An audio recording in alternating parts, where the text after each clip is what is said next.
chanting, and then yoga class, and then we have japa classes and darshan, guru puja, You do and in then your our house? regular classes begin. You do that in your house? Yes, Prabhu. Prabhuji, it is telecasted from here. Eh? It is telecasted from here. The teachers are doing it. Acha. They join the program of the school. Yes, Prabhuji. Okay. All right. Now, why the lecture has not started? So now Radhakant Prabhu is ready. I can start. Yeah, please. Okay. Hare Krishna, everybody. So today is a very nice day, and by the inspiration and by the vision of His Grace Leela Purushottam, we are starting with the intellectual webinars now, and these classes are related to some latest researches and latest topics, which needs lot of. They are very thought-provoking topics. So you can later on you can do researches on these topics also. So today I would like that our Radhakant Prabhu will be taking a lecture on the topic Newton and calculus. So you must all be knowing what are the Newton achievements, what are the laws of Newton, and how this calculus is affecting this Newton work. And Prabhuji is MTech from IIT, and he is a very, very profound speaker on the topics of physics. And plus he is CEO of BGIS. So let's welcome Radhakant Prabhu to 3 times Haribol. Haribol. Haribol. Haribol, Haribol, Haribol. So let's welcome Radhakant Prabhu. Hare Krishna Prabhuji. So now you can start with the topic. Hare Krishna. Thank you, Mataji. So thank you all the boys for coming, and especially Leela Purushottam Prabhuji is also here. So let us all also welcome him. Under his inspiration, we have started this series of seminars. So I am starting it today, and every week one of the teachers will give a special talk. So let me start. I'll share my PPT. Hare Krishna. So, Namo Vishnu Padaya Krishna Vishtaya Bhutale Shrimate Bhakti Vedanta Swamiti Namne Namaste Saraswati Devi Gaurvani Prasharine Nirvishishta Shunyavadi Pashyade Satarine Jai Shri Krishna Chaitanya Prabhu Nityananda Shri Advaita Gadadhar Shivasati Gaur Bhaktivinda Hare Krishna Krishna Krishna Hare Hare Hare Ram Ram Ram Hare Hare.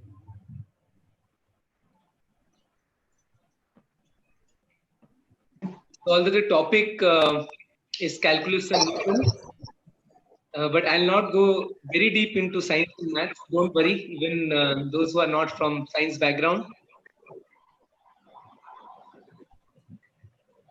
Okay, so let's start.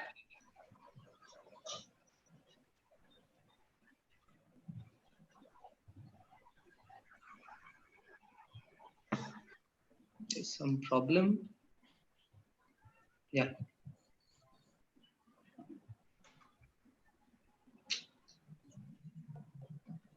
Okay. So let me begin with the verse from Srimad Bhagavatam. Idam hi punsa tapasa shutasya va svishtasya suktasya cha buddhidatrayo avichito artha kabibhir nirupito yad uttama shloka gunanuvarnanam. Learned circles have positively concluded that the infallible purpose of the advancement of knowledge, namely austerities, study of the Vedas, sacrifice, chanting of hymns, and charity, culminates in the transcendental descriptions of the Lord, which defined in choice poetry. From first canto, 5th chapter of Srimad Bhagavatam, and Srila Prabhupada writes in the purport that human intellect is developed for advancement of learning in art, science, philosophy, chemistry, psychology, economics, politics, etc.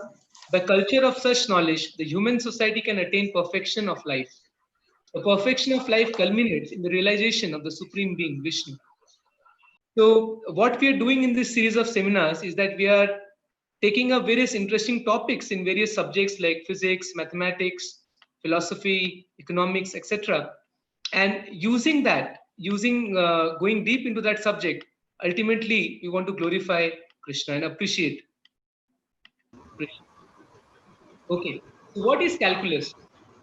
So those of you who are in class 11 and 12, you must be knowing about it. Maybe class 12 boys, others may not have heard what is calculus. Okay, so my experience in class 11. So when I went to class 11, so I just began with the formulas in calculus. यही तो है मालिक. So the teacher came and just wrote all the big formulas of calculus, derivatives, integration, and that's it. I mean, we just started learning the formulas and just doing the problems. But I didn't actually go deep into the subject and understand what is calculus, how calculus was invented, what is the use of calculus. So this is an unfortunate scenario that most of the subjects that we study, especially in science or mathematics, we don't understand the significance of it. Disturbing sounds. Radhakant Prabhu, just a minute, Yes. I'll just mute everybody. Yes.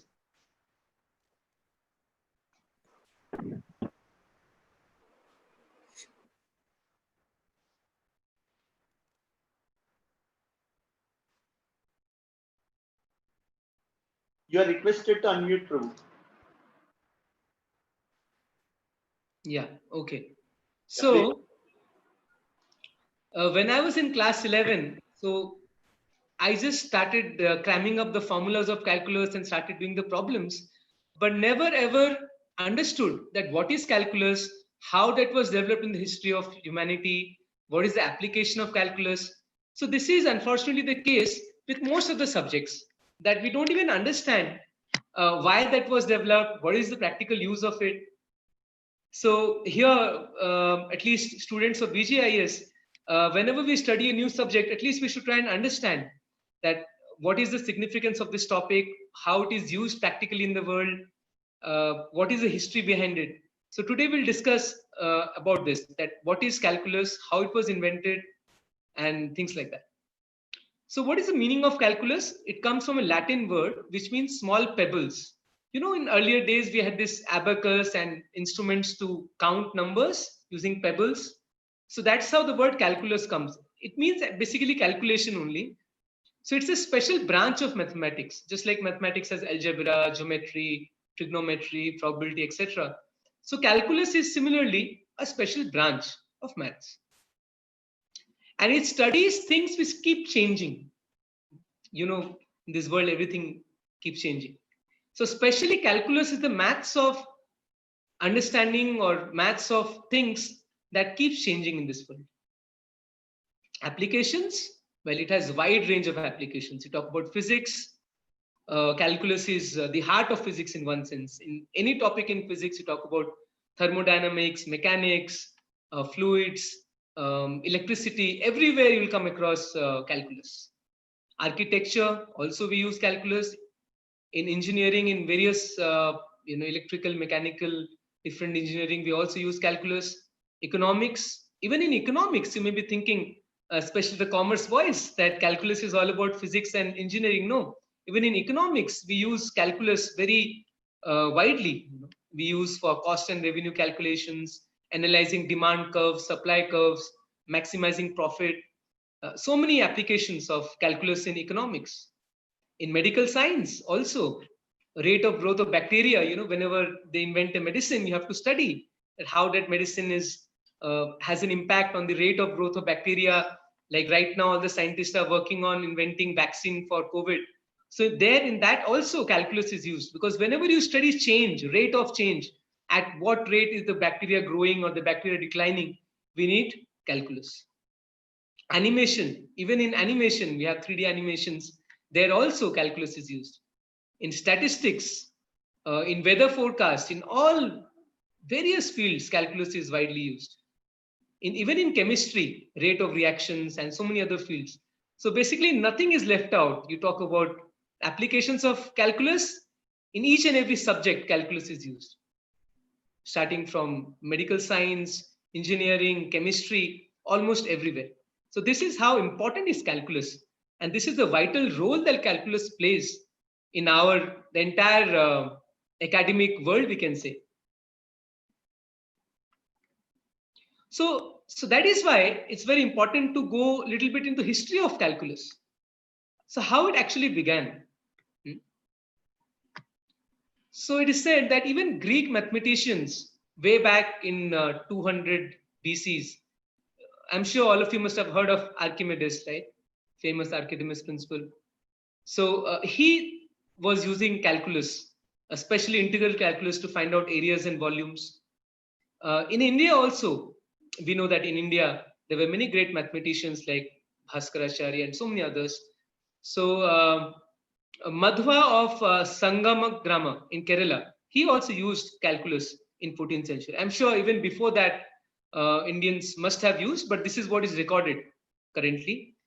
But the real calculus, as we know today, it was actually discovered independently by Sir Isaac Newton and Leibniz. There were two very famous scientists during that time in the 17th century. Newton was in UK and Leibniz was in Germany. There was a controversy that time that who actually was the first one to come out with calculus, but later it was proven that both came out with calculus at the same time in different countries. In those days, there was not fast connectivity like today. So there was no connection between them, and they both independently found out calculus. And today, as you know, the topic for discussion is calculus and Newton. So today we'll look more into Newton and calculus, right? So what is the connection between Newton and calculus? Why he came out with calculus? So before that, just like we saw the history of calculus, let's see the history of Newton also a little bit. Understand that how important is Sir Isaac Newton and what are his contributions in the field of science. So this is a famous statue of Isaac Newton in Trinity College, Cambridge. Our sir has gone there. Lila Purushottam Prabhuji has been there. So Isaac Newton, 1642 to 1727. He was a physicist, mathematician, astronomer, philosopher, alchemist, and also theologian. Understand what is a theologian? One who studies religious scriptures. So he was an avid reader of Bible, right? Okay, so he is actually considered to be the greatest brain in the world has ever produced, the biggest, the greatest scientist. Now, the other name that comes into mind is Einstein, right? So what are the two scientists normally we think about? Newton and Einstein.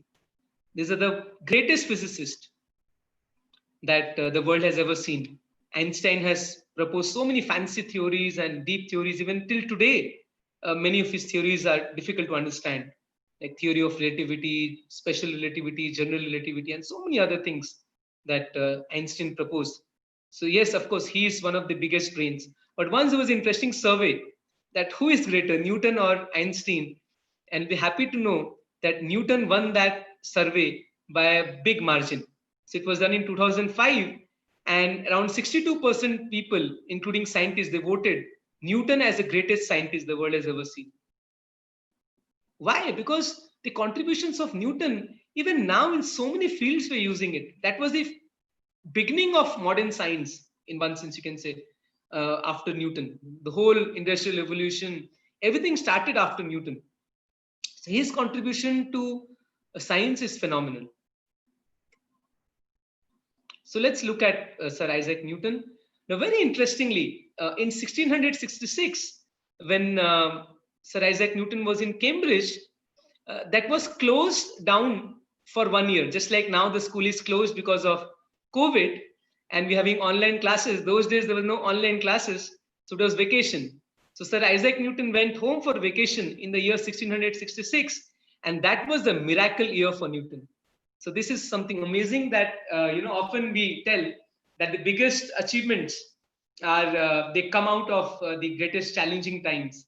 So this is one of the very wonderful example that Newton made most of his important discoveries in the year 1666, which was the famous, or rather not famous, sad history of plague, which consumed a big chunk of population. It was a very bad era of history. But if you look at Newton, that was a golden period.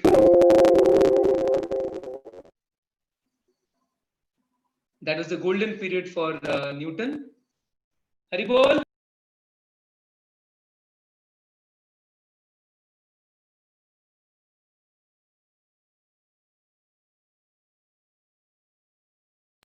Yeah, this is something very faith-giving.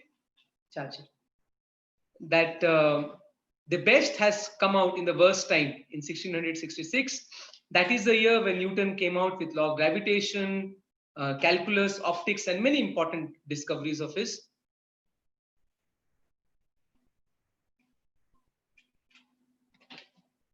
What happened? Just a minute. There's some. Yes, and he came out with a very famous book called Principia Mathematica. That's the most in the fascinating work of Newton. And even now, great scientists are trying to understand what he has written in that book. That is one of his most famous publication, Principia Mathematica. And we all know that he discovered law of gravitation, laws of motion, optics. Even now in 21st century, we're using the things discovered by Sir Isaac Newton. But something interesting, he wrote more on theology than science. This is something very, very amazing. That although we all know Newton as the greatest scientist, mathematician, but people forget this aspect of Newton, that he wrote more on theology. That means he wrote more on Bible than science. So he was a very, you can say, a very dedicated Christian with strong faith on God. We all know the famous story, which also Sir has narrated in Learn Gita, Live Gita course. I'm sure some of the boys must be knowing the story that how an atheistic friend of Newton once came to visit Newton, and Newton had made a model of the solar system, and his friend asked that who made this model, and then Newton said, "Oh, it just came upon itself, And then the friend said, "Such a wonderful model, how can it come on its own? Somebody must have designed it or made it." And then Newton became serious and said, "Well, you can't believe that a small model can come on its own. And how do you believe, how can you have faith that the entire real solar system can exist on its own without any designer, without any control?" So that's how he was such a strong believer in God that even he used to challenge his atheistic friends. So that is something very positive aspect of Sir Isaac Newton, which unfortunately we never read in the textbooks.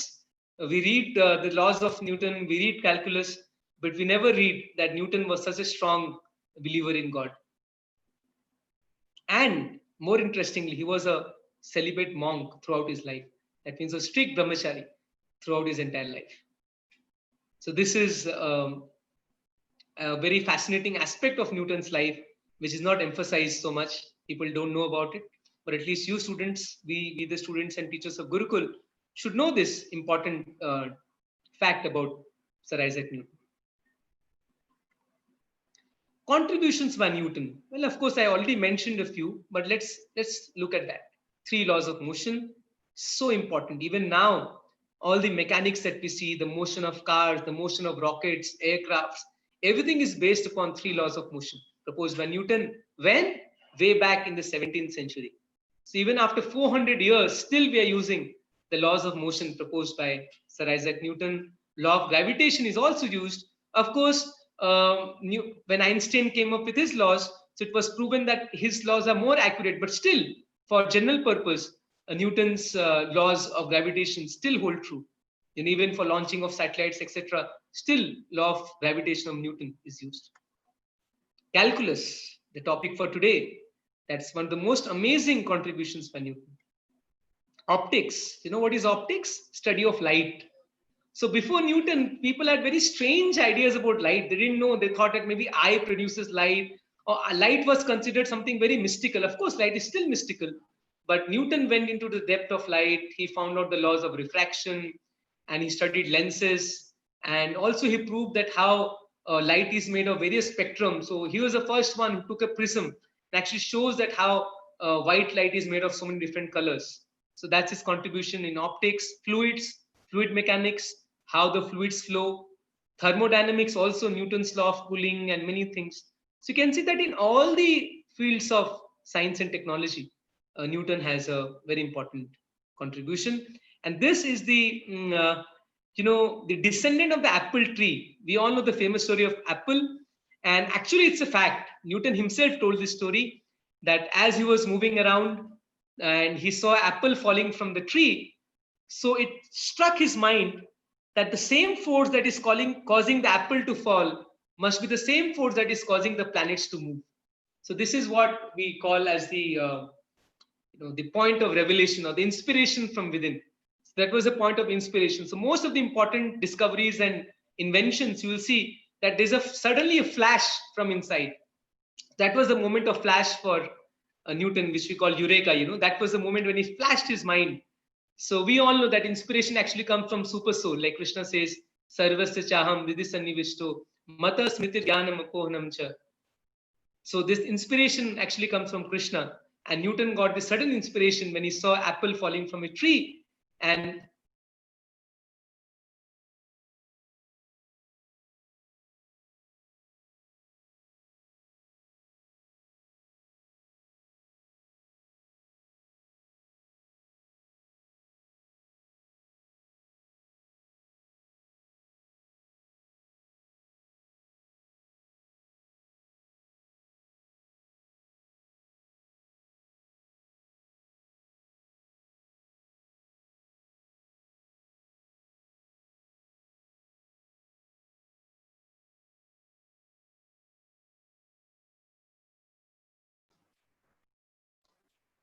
Hare Krishna. So Prabhuji will be just joining in 1 minute.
Hare Krishna. So sorry for the little interruption.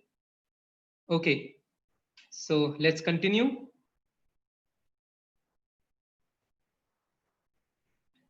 Yeah. So it's visible now? Yes, Prabhuji. Yes, Prabhuji. Okay. Okay, so we are talking about the important contributions by Newton and this apple tree and the sudden flash of inspiration that Newton got when he saw apple falling down. And that's how he made the most important discovery in the history of humanity, the discovery of gravitation. Okay, so we'll move ahead. So this is so what they have done. Normally, apple tree stays for about 100 or 200 years. So they have taken a branch of that original apple tree and planted everywhere. So it was considered sacred tree in the history of science, and that's the apple tree from which through which Newton came up with this. So in all the various major universities, they have taken one branch of that apple tree and have planted one tree. Okay. So now So this was a little bit we studied about Newton's history. Now let's talk about the history of science itself, how science evolved. So let's look at the very important period between 15th and 16th century. So I'm sure you must have heard of Copernicus. He was the first astronomer who proposed a heliocentric model of the solar system. Because earlier people thought Earth is the center and everything is moving around Earth. But he's the one who said, no, Sun is the center of the solar system. And that was a big, a controversy in those days. But still, Copernicus was very brave and he came out with this model. And then came another very famous astronomer called Tycho Brahe. So he is a very special astronomer. I'll just show a short video about his also soon. So what he did, he collected vast astronomical data. And then Kepler came in 1571, and he's the one who actually took the data from Brahe. He was the assistant of Brahe and proposed the laws of planetary motion, the 3 laws of planetary motion. And then Galileo also came during that time.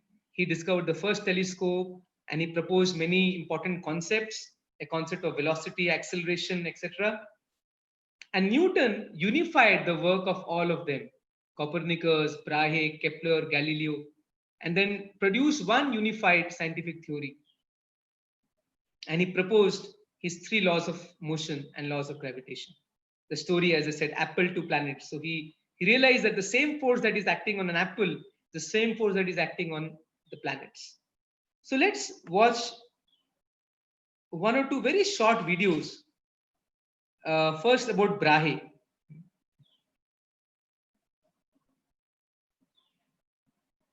So just to get an understanding of what was that time and how these scientists, they introducing नया bubble वाला Huggies, India का पहला bubble.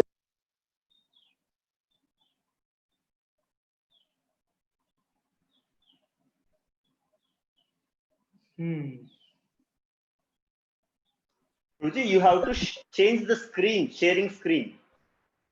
Okay. So let's see a small video. Yes. Good astronomy means you need good data. And before the invention of the telescope in the 17th century, good data was hard to come by. 16th century astronomer Tycho Brahe tried to make his observations accurate as possible anyway, and ended up Does he not share it? about astronomy. He was also a little It was shared. I think some. What is this? Brahe was born to rich Danish nobles in 1546 and was. It was shared. I think somebody else also shared his screen. No. It came and again it disappeared. Screen share.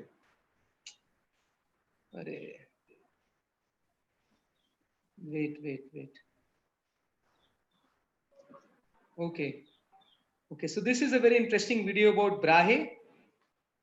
Just 2 minutes, I'll show it. Yeah. Is it coming now? Yes, Prabhuji. Telescope in the 17th century, good data was hard to come by. 16th century astronomer Tycho Brahe tried to make his observations as accurate as possible anyway, and ended up revolutionizing how we think about astronomy. He was also a little unusual.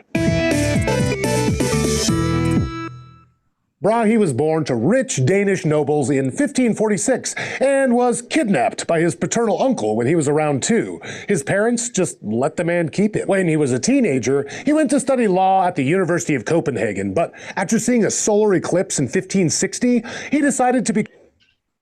Then, in 1566, at the age of 20, he lost part of his nose in a duel with a classmate over who was a better mathematician, which is why he wore a metal prosthetic nose for the rest of his life. 6 years later, a new object appeared in the sky in the constellation Cassiopeia. At the time, people thought space was unchangeable, so if anything new showed up in the sky, they assumed it was happening in Earth's atmosphere. But Brahe noticed this new object, which we now know as a supernova, never appeared to change position relative to the stars around it. He understood parallax. That's the closer an object is to an observer, the more it appears to change position when either it or the observer moves. It's like when you're driving down the road. The tree in the foreground flies past you while the mountain range in the background stays put. When Brahe saw that the supernova didn't move separately from the other stars, he realized it couldn't be as close as the atmosphere. A few years later, while observing a comet, Brahe saw that it did have parallax, but less than the moon, so it had to be farther away. That was another obvious change in the supposedly unchangeable outer space. By now,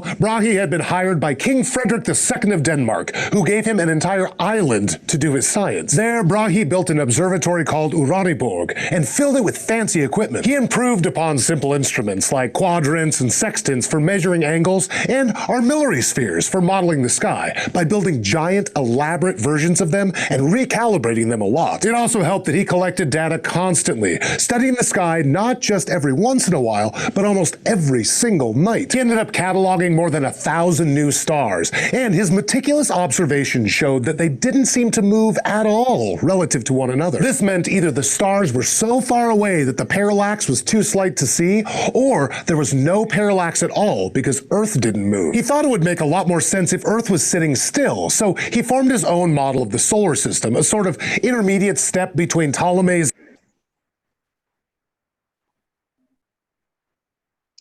Okay, so we saw a very short video about Brahe. That you can see in those days there was not even a telescope, and he used very simple instruments like sextant, etc. And he just observed, entire night he used to observe the various locations of planets and stars. He used to record and make drawings. So it was a very, very lot of hard work from Brahe in those days. So it has such a big contribution today. You will see that Kepler, he used the data collected by Brahe. Kepler was another famous scientist. Who actually took, you can see this sextant, which is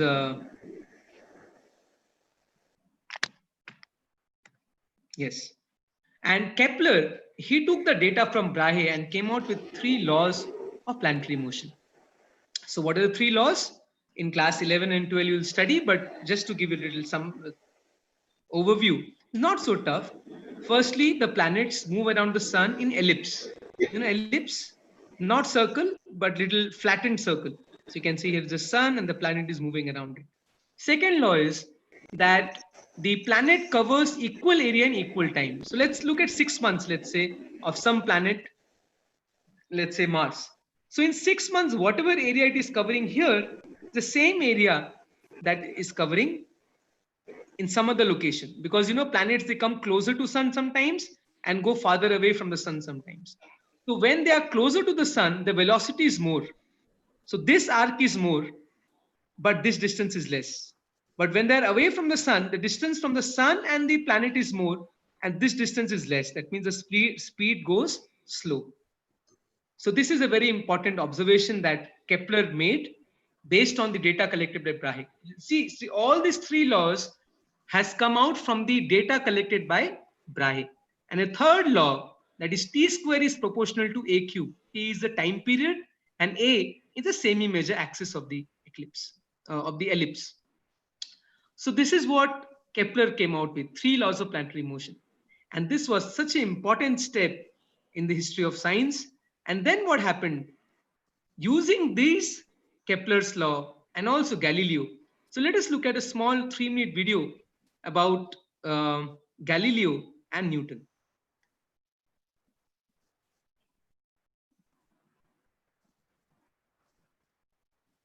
Is the screen coming, Lilagon Prabhu? Good grammar and spelling are important, but if you want to write essays that inspire, messages that forge... Are you able to see the screen? No, you have to change the screen. Okay. Brighter connections. And emails that get the job done. Okay. Now You need to think about more than just grammar and spelling. This is okay, so let's see this very important 3-minute video about scientists who change the world. Galileo Galilei was a mathematician, physicist, philosopher, and astronomer. Galileo was born in Pisa, Italy in 1564. He was educated in a Jesuit monastery before he studied medicine at the University of Pisa. Galileo first gained fame when he discovered what is now called the law of the pendulum. One day in the cathedral, he was watching the lamps that were hanging from the ceiling and saw them swaying back and forth, and started thinking about the nature of a pendulum. In 1609, Galileo heard about a telescope built by a Dutch eyeglass maker. He soon built his own, 32 times more powerful, and started studying the heavens. When Galileo looked at Jupiter's telescope, he discovered 4 tiny little lights that seemed to circle Jupiter. Those are what are now referred to as the Galilean moons. This confirmed Copernicus's idea that celestial bodies rotate each other. He also looked at Venus and found that it had phases. During his life, Galileo published his findings in several manuscripts. Most of these earned him the ire of the Catholic Church, which eventually labeled him a heretic. He was sentenced to house arrest for the last years of his life and died on January 8, 1642. Galileo was really the father of Western science. Prior to his time, there really was not the same sensibility of experimental science. Galileo is fundamentally responsible for what we know about the universe today. Revolutionary English physicist, mathematician, and philosopher Sir Isaac Newton is perhaps the most famous scientist in history. Born to a farmer in 1642, Newton worked his way through school waiting tables and cleaning wealthier students' rooms. He went to university at Cambridge, where he would eventually earn a professorship. During the Great Plague in 1665, Cambridge shut down and Newton returned home. It was during this hiatus that he first conceived the method of infinitesimal calculus, began to theorize the laws of planetary motion, and started his work with light and color. In 1671, Newton demonstrated his revolutionary reflecting telescope for the Royal Society, and soon after published his notes on color, describing his research on optics. After a visit from Royal Society member Edmund Halley, encouraging Newton to prove Robert Hooke's hypothesis on planetary motion, Newton wrote his Principia, which introduced his 3 laws of motion and first described the idea of gravity. His work made him very popular and led Newton to being elected to Parliament. After several years in London, Newton suffered a nervous breakdown, though he came out of it. Replaced with philosophy and alchemy, particularly how they both related to a higher power. Newton's later years were spent less in science and more as a public figure. Upon Robert Hooke's death in... Okay, so I'm sure you must have got some idea looking at those videos.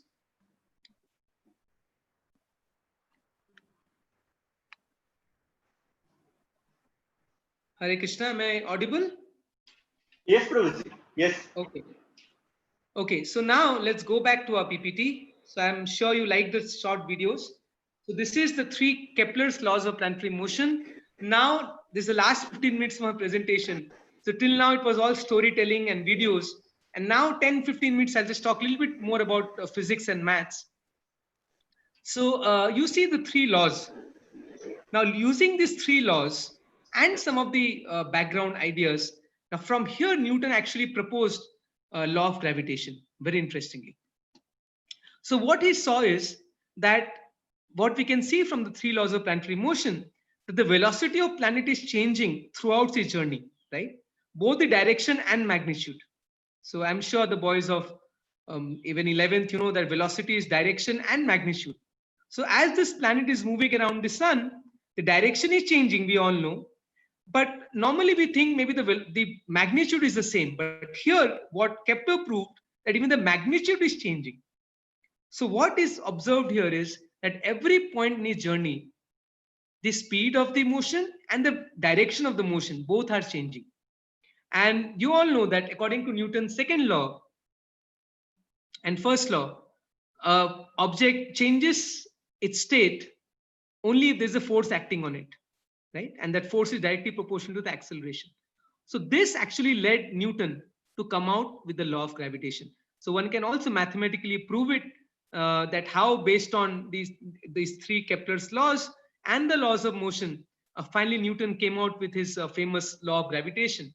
But we'll not go into that now. But just to have some idea that this is how Newton, he came out with this principle that there must be a force acting on the planet which is pulling the planet inward. That means there's a force acting on this planet by the sun which is keeping this planet on its orbit. So this is so important. So Baha'i collected the data, Kepler took that data and proposed the 3 laws of planetary motion, and based on the 3 laws of planetary motion, Newton came up with law of gravitation.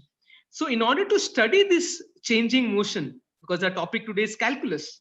So why Newton discovered calculus? Because he wanted to study this changing motion. As I said, that to understand something that is changing at every instant, he needed a new mathematics which wasn't existing that time. So calculus was discovered as a rough work by Newton.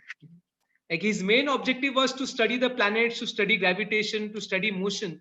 But in order to do that, he came up with a new field of mathematics. So Newton's focus was not calculus. Calculus was just a tool used by Newton. So this is also something very important for us to know, that mathematics is a tool used in physics, because physics we study nature, and in order to describe the phenomenon in nature, we need the help of mathematics. So that's how physics and mathematics are very deeply connected. You can't separate both of them. So that's how they are very closely connected, physics and mathematics. So this is how, so as Newton was trying to analyze this Kepler's laws, and he needed, some mathematical tool, and that was calculus. So I hope I'm clear so far. So now I'll actually move to calculus. What is actually calculus? So let's go into that now. It's not going to the next slide.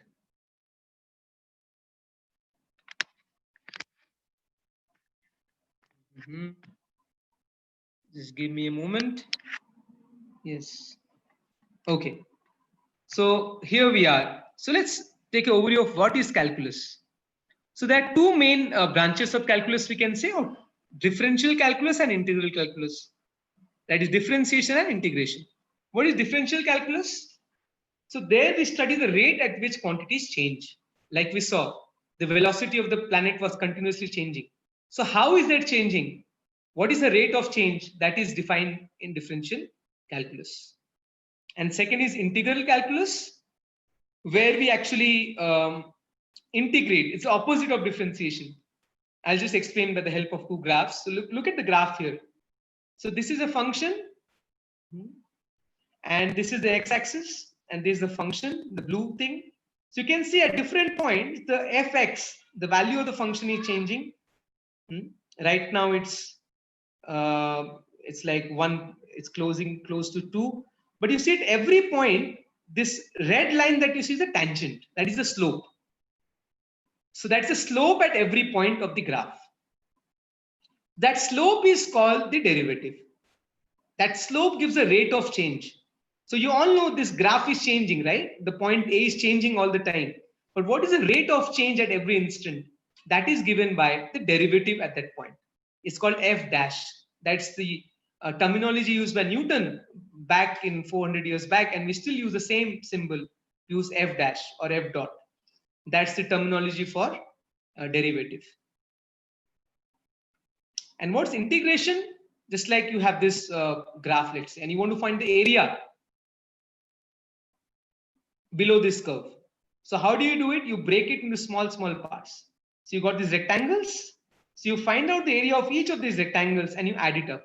And you can see this yellow one, when the rectangles are a little big, you'll not get the accurate area. But as you reduce the size of the rectangle to green, you will see it's more accurate. And imagine you further reduce it, you'll get even more accurate result. So this is what is integration. You break up into small parts and you add it up. Integration, integration in English, that means you take things together. So that's integration. And differentiation is you divide, or you find at every instant what is the slope. That's called derivative or differentiation. So once again, so you can see derivative, it's d by dx. That's how we say dy by dx, or d of fx. Fx, is function of x. That means This is the x-axis, and y-axis is the function of x. It changes its value as x value keeps changing. That's basically a function. So you can have any type of function, any type of curve. At every point, the slope of that curve is called derivative. And integral, you have any curve, the area under the curve, that is actually integral. Just like, and this is a symbol used for integration. I remember in class, when I first saw, it looks like a snake to me, right? This sign. But those who are in 11th, 12th will come across a lot of problems involving this derivation, d by dx, and integration. So I hope all of you understood a little bit what is derivative and what is the integral. Let's move ahead. So this I've already told that why calculus was developed by Newton. He wanted to study motion and dynamic change in orbits of planets, motion of fluids, etc. And Newton, although it is his own, his own creativity that he came out with calculus, but still he took the help of previous work. Like there were some other mathematicians like Isaac Barrow, René Descartes was a very famous mathematician, Fermat, and Johann Van, etc. So he took some help from these previous discoveries as well. And then he calculated this f dash x, which I just now explained, which gives the slope at any point. And actually he used a very interesting terminology. He used the terminology method of fluxions. Newton didn't use the word calculus. He said method of fluxions. Flux means change. So he called the instantaneous rate of change at a particular point on a curve as the fluxion. So he didn't use the term derivative. He used the word fluxion.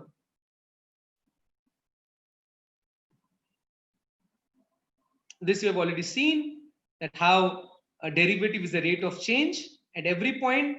So it's actually tangent of that point. Tangent, you have a point and you draw a line, that's called tangent.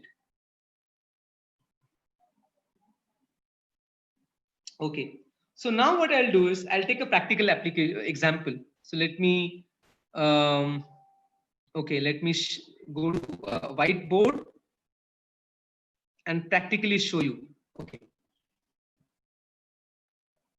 Okay, so I'm sure all of you have driven in a car. So when you start the car is at rest, right? And then the car starts moving. So suppose I was to plot, let's say I take this as my x-axis and I take this as my, y-axis and x-axis. And this is my time.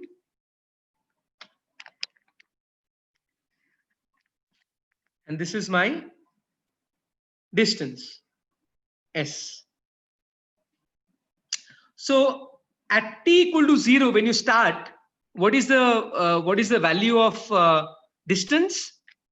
0, right? You're starting from 0. Now, if you're moving at a constant speed, then how this graph will look like? Straight line. That means as time is advancing, my distance is increasing. Let's say when the time is 1 second, let's say my distance is 2 meters, like that, So this is so in this case, the speed is very simple, right? If you want to write velocity, we'll simply write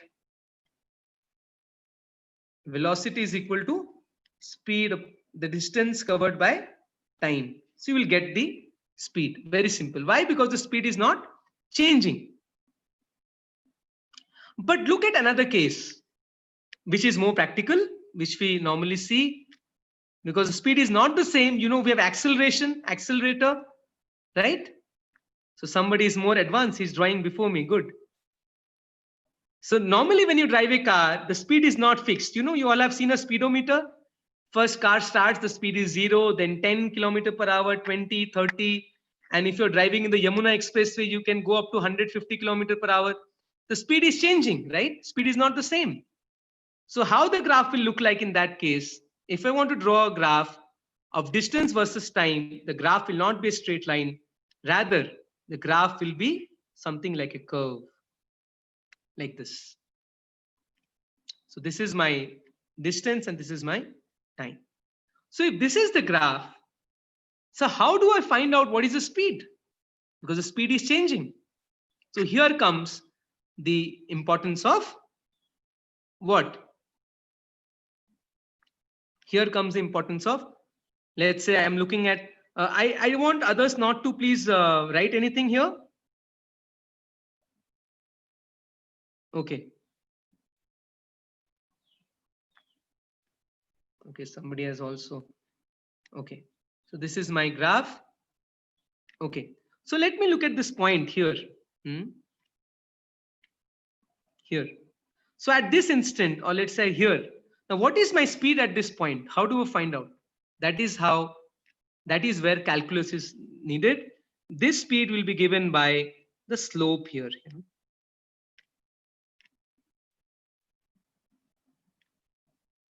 Slope. So this is what? Slope at every point. Let's say at this point. So I need to find out the slope at this point. So at every point, my slope will keep changing.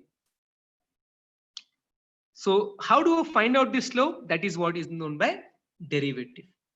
So at every instant, my velocity is, what I'll write here is, my velocity is, this is how I'll use my, this is the first time. Okay. So this is where calculus comes into play. We'll say ds upon dt. So this is how you have seen, boys, that how calculus is so important. Even simple application like I'm driving in a car, even for finding out the speed at various instant, I need. Okay, I hope. Yeah, ds upon dt.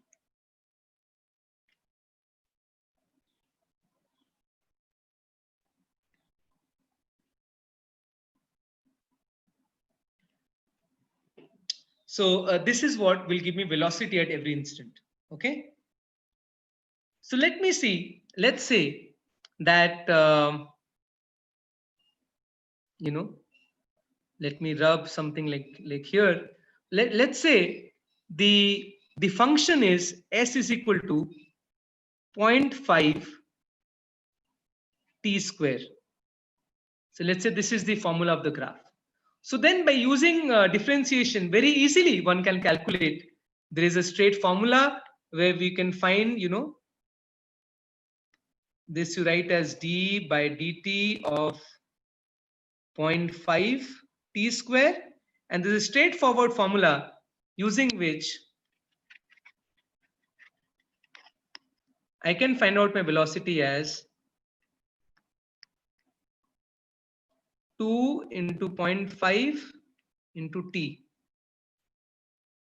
which is t. Boys, please don't write here. Okay. So this is what is so simple. Once you know the graph, once you know speed and time relationship, you can easily find out the velocity at every instant by taking a simple derivative of the distance. So this is how it's so important. This is one of the very simple applications. In a reverse way, let us say, let's clear all my drawings. Let's say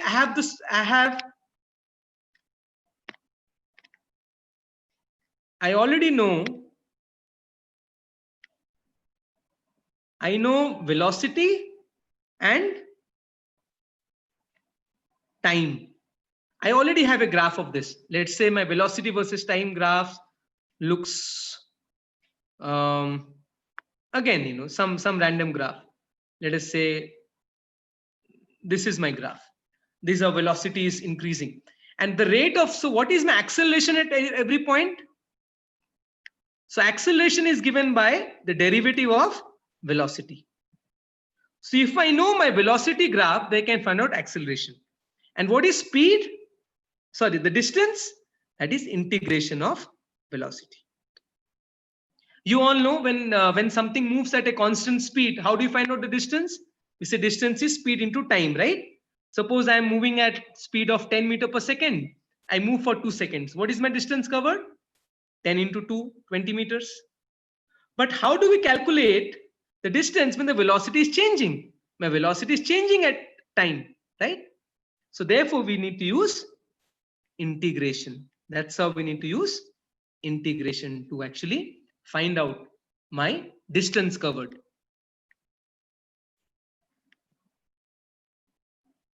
What happened? Somebody, my white screen has gone. Okay. So this is where is my screen. So this is how it's called integration. So what I do, so look, so this is how we can use integration. Okay, let me again go back to the slide.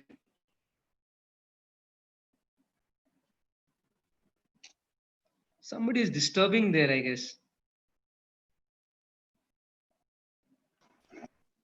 Okay.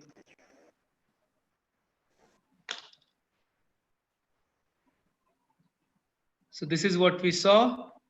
Derivative, we took this example that how if we know distance versus time graph, you can find out velocity, we can find out acceleration. And if we know velocity versus time graph, you can find out the distance covered by using integration. So this is how we come to final maths.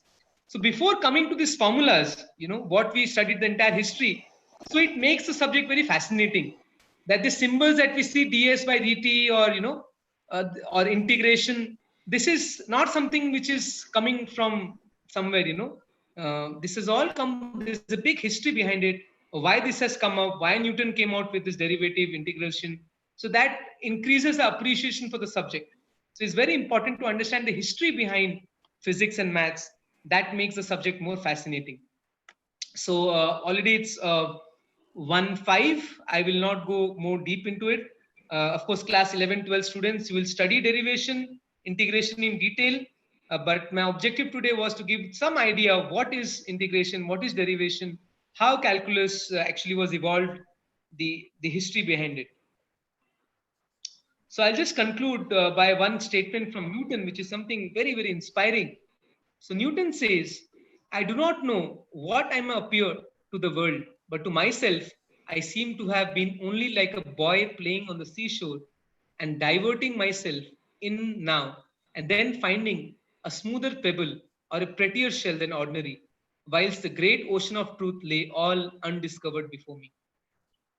So we may think, well, Newton is the biggest scientist. He's even greater than Einstein. He's such a special person. But look at Newton's mood. Look at his humility. What he's saying.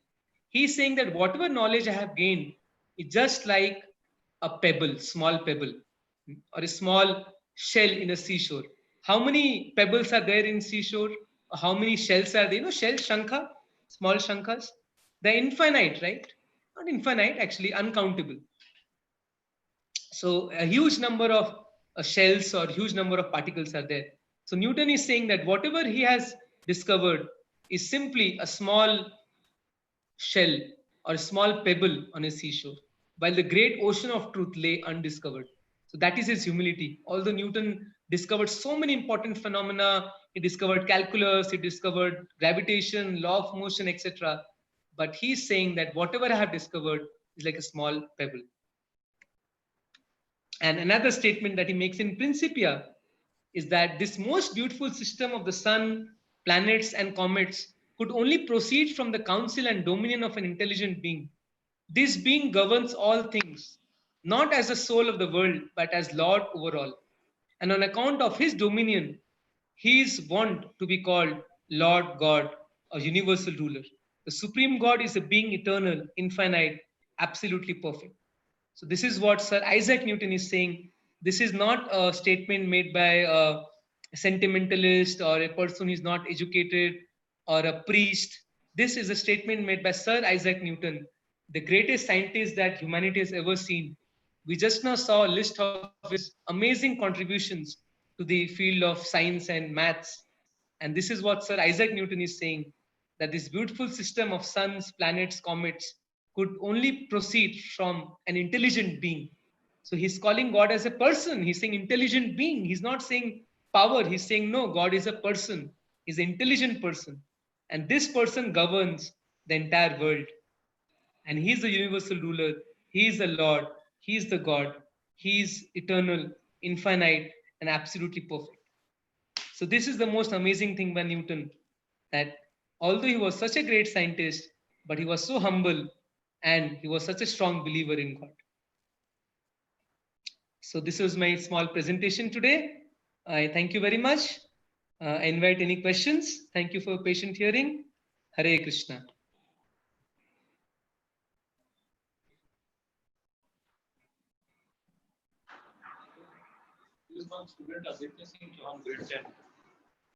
Yes, so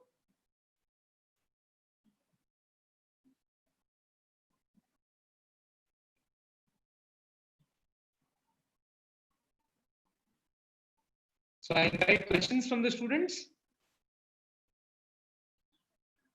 or teachers, anyone who is there.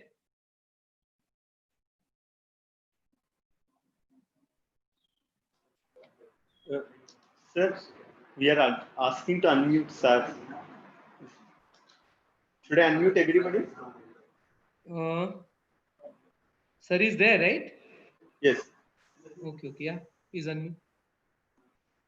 Asking, so.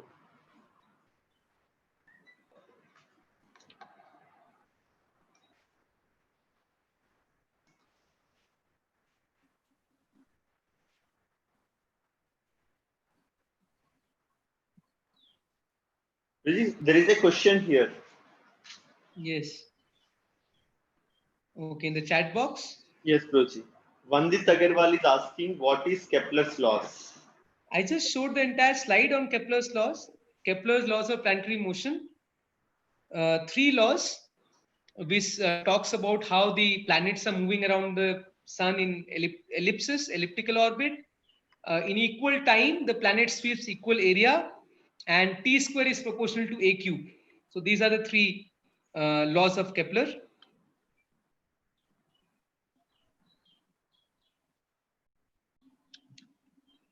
Should I share that again? Okay, let me just see that slide.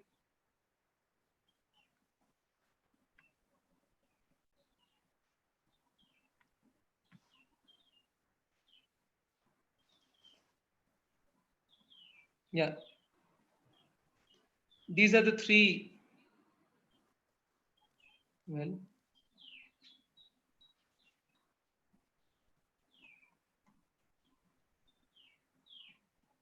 these are the 3 laws of Kepler's.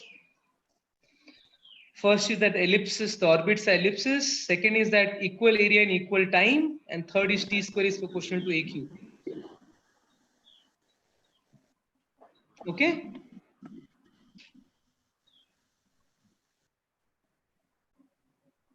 Yes, let me look at the chat box.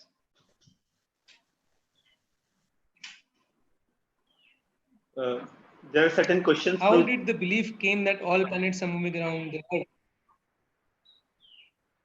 Okay. Yamuna Mataji, Newton got the idea of calculus from Aryabhatta, Vedic maths. Well, whatever I have read, that is not, I could not find that. Maybe some more studies have to be done that whether Aryabhatta actually came out with calculus or not. So maybe Yamuna Mataji can do a little study. How did the belief came that? Yes.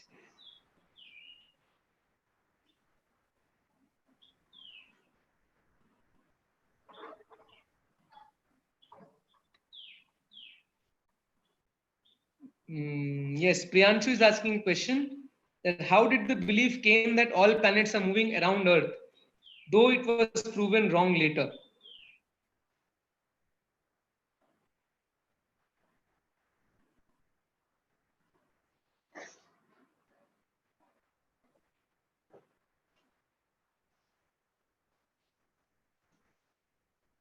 There is a 9th grade boy is also asking some questions. According to the time paradox, it is said that a ball must never touch the ground.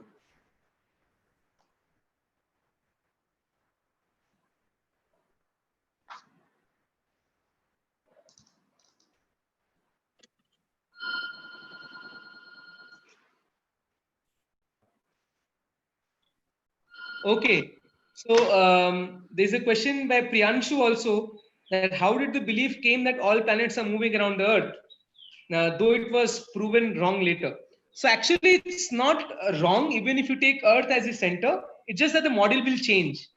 So it's not that all the planets will move in simple circles around the Earth. It'll be a very complex path. But what earlier people thought was that Earth in the center and everything is moving around the Earth in circles. That was wrong. That was a wrong observation. So if you make Sun as the center, then it's very simple. Everything is moving around the Sun in a form of an ellipse. But if you take Earth as a center, you will have a different picture. You know, something like a spiral. Have you seen? Okay, this is a nice question. Let me answer this. So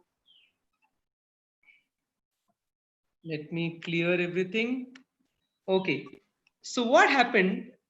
People thought that this is Earth and everything is moving around the Earth in the form of circles. This was wrong, right?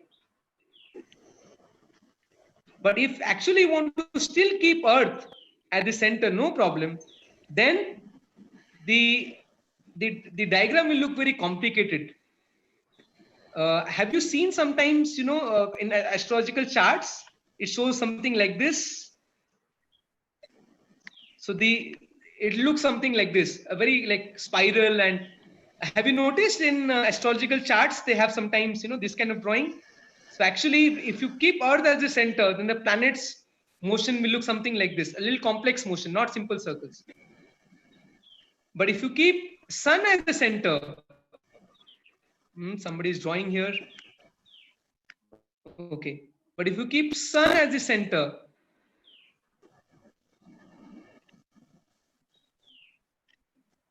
and then you will get the various planets in an elliptical orbit like this, right? In ellipses. Okay. Next. Sri Krishna has a question, Proj. I have unmuted him. Okay, Sri Krishna, can you ask? Yeah. Yeah, Prabhu. Actually, there's one time paradox error. It states that when we drop a ball vertically to the ground, first is that it falls to the ground, but it says that it's never supposed to touch the ground, because when suppose you drop it from a height of like 10 meters, then when it covers half of the distance, like 5, then quarter, and then 1/8, 1/16, 1/32, and then 1/64, but then it never supposed to touch the ground because the numbers go on. So can calculus sort of solve this? I still didn't get your question. That it doesn't touch the ground. The ball touches the ground. And Prabhu, actually, it is not supposed to touch the ground, but it does because of gravity, or like that's the error. So we're not able to explain this. Like first it covers half the distance, then 1/4, then 1/8, then 1/16. Like you just it goes on. So how do you explain that? Like it never really touches the ground because the numbers go on. It doesn't complete the full distance.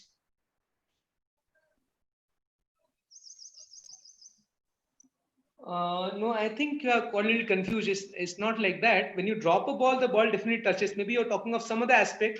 There's some time paradox which is connected to Einstein's theory of relativity. This talks about time in different scales, and there are different paradoxes, you know, twin brother, and there are so many other things. But I have not heard of ball not touching the ground. No, it touches the ground, but actually mathematically, if you write it, the answer you'll get is it doesn't touch the ground. But when you drop it, practically it does. So that's the error. Not able to explain that. Oh yes, in mathematically, that's a point of discontinuity, because when you study, for instance, velocity, so just before touching the ground, it has some velocity, but as soon as it touches the ground, there's a sudden change in velocity. So yes, it's a point of discontinuity in maths, but definitely physically the phenomenon is existing, right? Yeah. Okay, good observation. So I think he's talking from perspective of maths, that when he's actually touching the ground, so it's a point of discontinuity. Yeah. Suddenly, because just before touching, let's say you drop a ball from height, So the velocity of the ball keeps increasing as it's going down, right? That's what your point? Yeah. The velocity keeps increasing. And just before touching the ground, let's say the velocity is 10 meters per second or something. But once it hits the ground, suddenly for an instant, the velocity becomes 0 and then it starts coming up again if it's a bouncing ball or the ball goes inside the earth. So yes, that's the point of discontinuity. Yeah. Okay. Okay. Thank you. Good, intelligent question. Yes. Yes. Anyone else?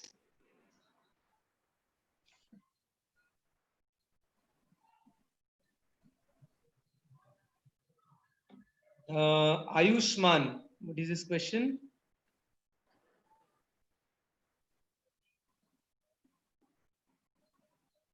Okay, let me see. Vandit couldn't understand Earth and the Sun revolution definition.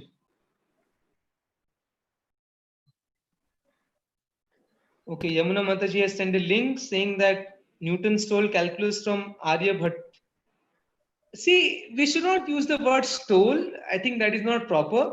He might have taken inspiration from Aryabhat discovery. So that's fine. That's good. But Newton definitely has to be given the credit that he took that calculus and actually applied practically laws of motion, laws of gravitation, and came up with those laws. So, sometimes what happens, we try to kind of um, we try to destroy the reputation of this famous scientist. That should not be done. Newton was definitely a great brain and he has a phenomenal contribution. Yes, he could have taken inspiration from Aryabhatta. That's fine.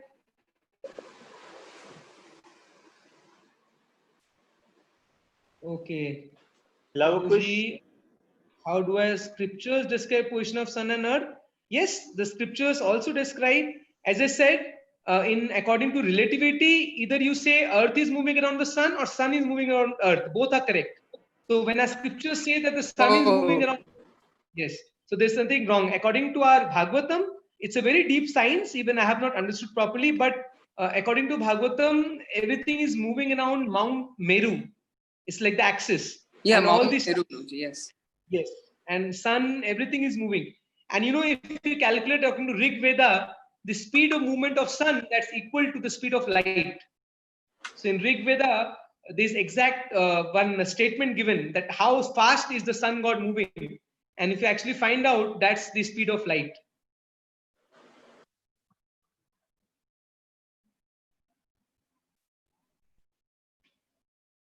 Yes, the deity endures forever. Correct. Absoluteness. That God is absolute. Yes.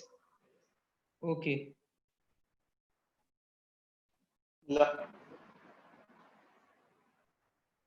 Okay.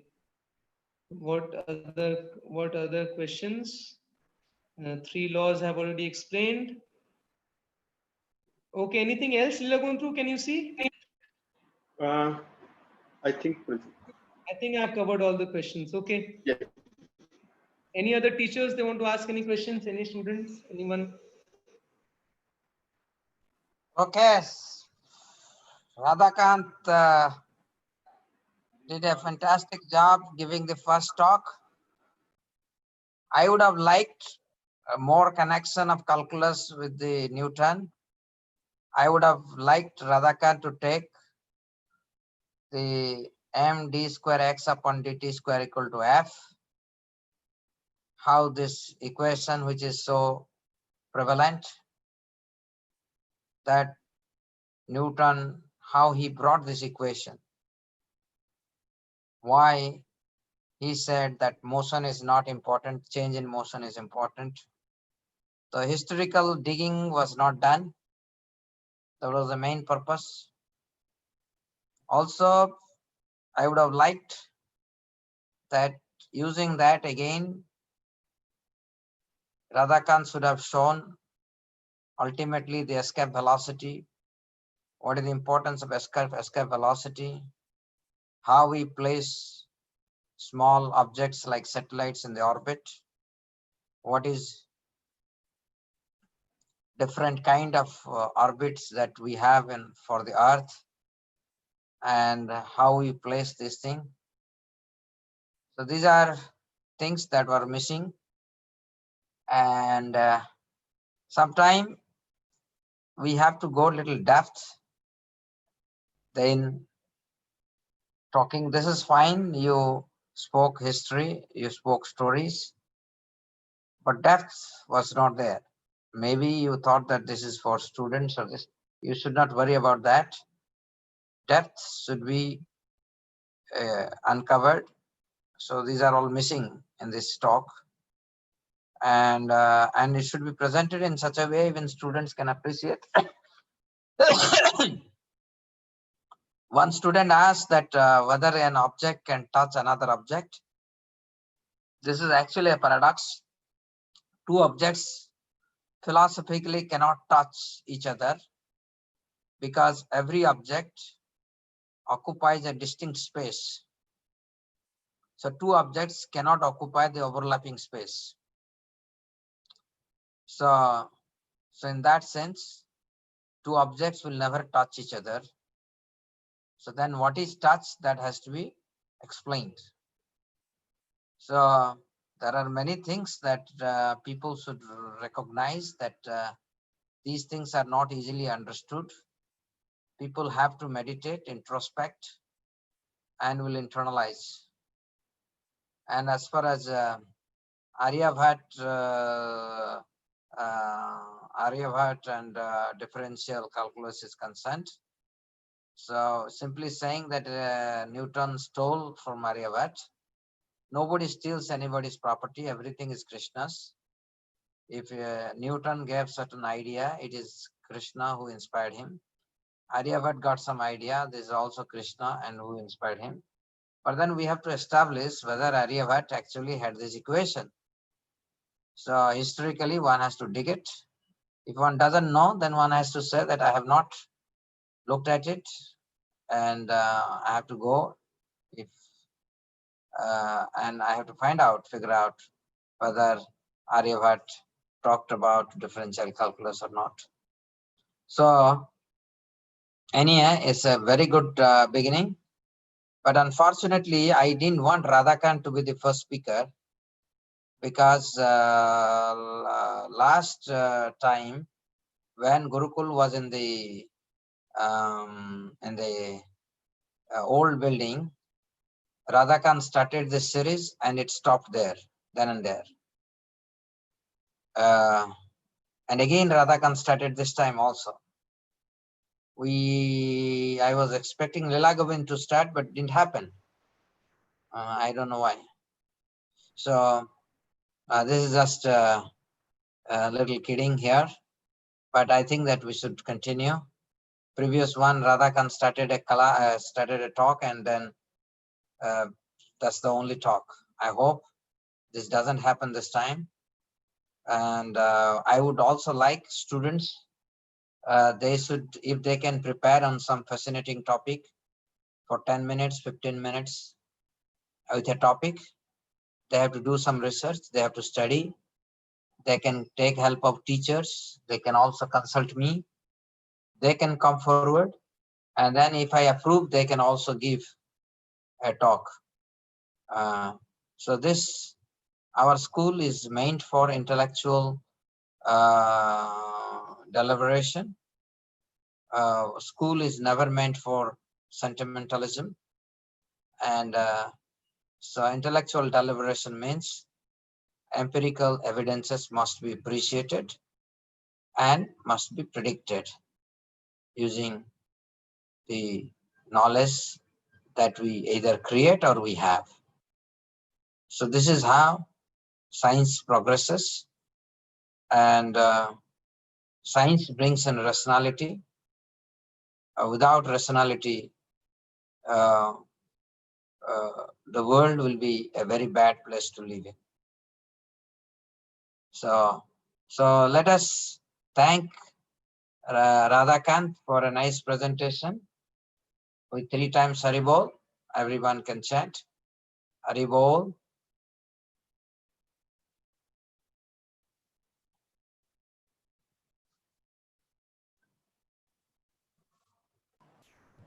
Hari bol, Hari bol, Hari bol. Hari bol. Hari bol, Hari bol,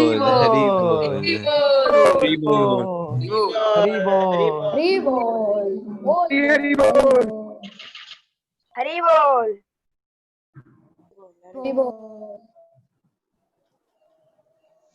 Also, I would like our Gurukul teachers to participate this today. I think nobody was asking any question. Gurukul teachers, I don't know how many of them have attended. I would like that principal of the school to take note the attendance of all teachers. This is a compulsory academic activity of all teachers, staff, and unless there is some pressing need, everybody should participate. But then participation is not a kind of robot. Participation be involved. So we have many physics teachers like these and others. I didn't see their participation. I would like that teachers, including the art teacher and English teacher, everybody to come forward, and because certain subjects we must know. We cannot say I'm an English teacher, so I don't want to know it. This is not acceptable within the school setting. There are minimum common sense scientific knowledge that everybody must have in our school. It is not that I'm a commerce teacher. I will only talk about accounts and I will have no knowledge about the ordinary common sense scientific knowledge. So this is very, very important. And we want to take the school much more in a vibrant path of deliberation. So my request to each one of you to participate. School teachers must participate. Students, some students ask question, and I don't know how many of you really realize two objects can never touch each other. If some people who have heard my lecture on Bhagavad Sankhya, they can appreciate that every object occupies a definitive space, and hence two objects never touch each other. This is from the Bhagavad perspective. So what is touch? That has been established in a scientific way. So these are the things that people know. Okay. To say that a ball certainly touches ground is a naive science. It's not an accurate science. Okay. So this is these kind of deliberations are necessary. There will be always questions that will come up, and most of the time, we are ignorant of many things. But by asking questions, our ignorance will vanquish. Thank you very much. Hare Krishna. Hare Krishna. So thanks a lot, everybody, and thanks to His Grace Radhakant Prabhu for his very intellectual understanding and sharing his understanding with us. And we came to know so many things about various scientists, which we have heard of in various ways. The very nice way where we learned that Newton was a devotee of, and he was basically a monk, and how he used his spiritual knowledge in scientific development. And this is something very amazing. And how these planetary movements and this Galileo and all the scientists we have heard, but now we have understood in great depth. Thanks a lot, all the students and all the teachers who have joined in. Thank you, Prabhuji. Thanks a lot. And thanks to Leela Gundavu also for doing a lot of hard work on the back end. Hare Krishna. Hare Krishna. Hare Hare Krishna, Hare Krishna, everybody. Hare Bol, Hare Krishna. Hare Krishna. Hare Krishna. Hare Krishna Mataji. Hare Krishna Mataji. Hare Krishna, Hare Hare Krishna Krishna. Mataji. Hare Krishna Krishna, Mataji. Hare Krishna. Hare Krishna Mataji. Hare Krishna Mataji. Hare Krishna.